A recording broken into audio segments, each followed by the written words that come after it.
SP గారు ఇక్కడ ప్రజల్ని చైతన్యపరచడానికి కార్యక్రమం తీసుకున్న తర్వాత ఆ తదుపరి గంజాయి సంబంధించినటువంటి రవాణా చేస్తున్నటువంటి వాళ్ళను గంజాయి సంబంధించినటువంటి రెండు భాగాలుగా విభజించారు. ఒకటి సప్లై చేస్తున్న వాళ్ళు, రెండోది తాగుతున్నటువంటి వాళ్ళు. వీళ్ళని దాదాపు మన నియోజకవర్గానికి సంబంధించి దాదాపు ఒక 100 మంది పైచిలకు కౌన్సిలింగ్ చేయటము, లేదు వాళ్ళ నేర స్థాయిని బట్టేసి చాలామంది మీద కేసులు పెట్టేసి కూడా రిమాండ్ చేయటం జరిగింది. దాంతో గంజాయి సప్లై చేసిన, గంజాయి తాగిన ఈ రెండు కూడా నేరమే అనేటువంటి ఒక ఆలోచనకు వచ్చి చాలామంది యువకులు, చాలామంది గంజాయి సంబంధించినటువంటి సప్లై చేస్తున్న వాళ్ళు కానీ యువకులు కానీ కొంత పరివర్తన చెందినట్టు నాకు కూడా స్పష్టంగా కనిపిస్తాం. అయినప్పటికీ కూడా పోలీస్ శాఖ ఇంకా నిఘా పెట్టి వారిని నిరంతరం మానిటరింగ్ చేస్తూ, మనది నకరికల్లు సంబంధించి 75 కిలోమీటర్ల నేషనల్ హైవే మన నియోజకవర్గం ఉంది.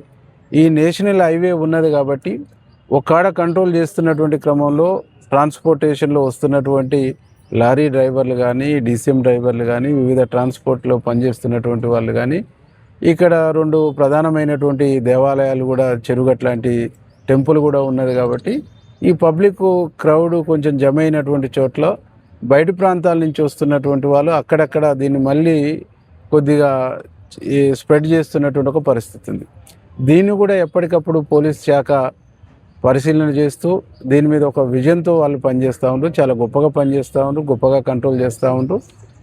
నగరికల్లో గంజాయి దందా అనేటువంటిది నడవదు, సాగదు అనేటువంటి పద్ధతిలో పోలీస్ డిపార్ట్మెంట్ పనిచేస్తుంది అనేటువంటి నమ్మకం, విశ్వాసం నాకుంది, ప్రజలకు ఉన్నది.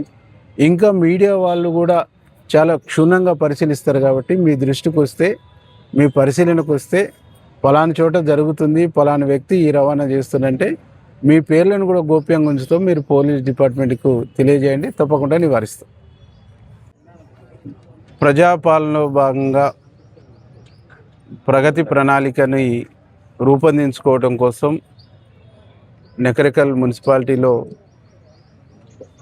ఈరోజు కౌన్సిలర్లు, చైర్మన్ గారు, వివిధ రకాల డిపార్ట్మెంట్లకు సంబంధించినటువంటి అధికారులు, మా మహిళా సోదరిమణులు అందరం కలిసేసి ఈరోజు ఇక్కడ మీటింగ్ని ఏర్పాటు చేయడం జరిగింది.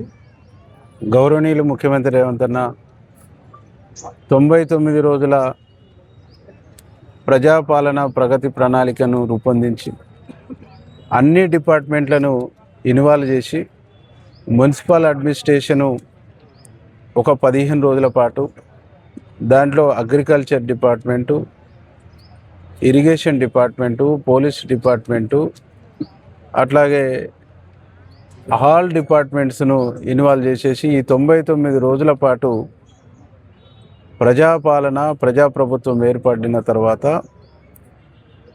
గ్రామీణ ప్రాంతాల నుంచి మొదలుకొని పట్టణ ప్రాంతాల వరకు జరిగినటువంటి ప్రగతిని ఒక ప్రణాళికబద్ధంగా ప్రజలకు వివరిస్తూ, ఇంకా అక్కడ ఉండేటువంటి నీడ్స్, అక్కడ ఉండేటువంటి అవసరాలు, మౌలిక వసతులు కానీ మౌలిక సదుపాయాల విషయంలో ఏమేమి అవసరాలు ఉన్నాయనేటువంటి దాన్ని మళ్ళీ తిరిగి ప్రభుత్వం దృష్టికి తీసుకురావడం కోసం ఒక అనుసంధానంగా ఈ కార్యక్రమాన్ని నిర్వహించడం జరుగుతూ ఉంది.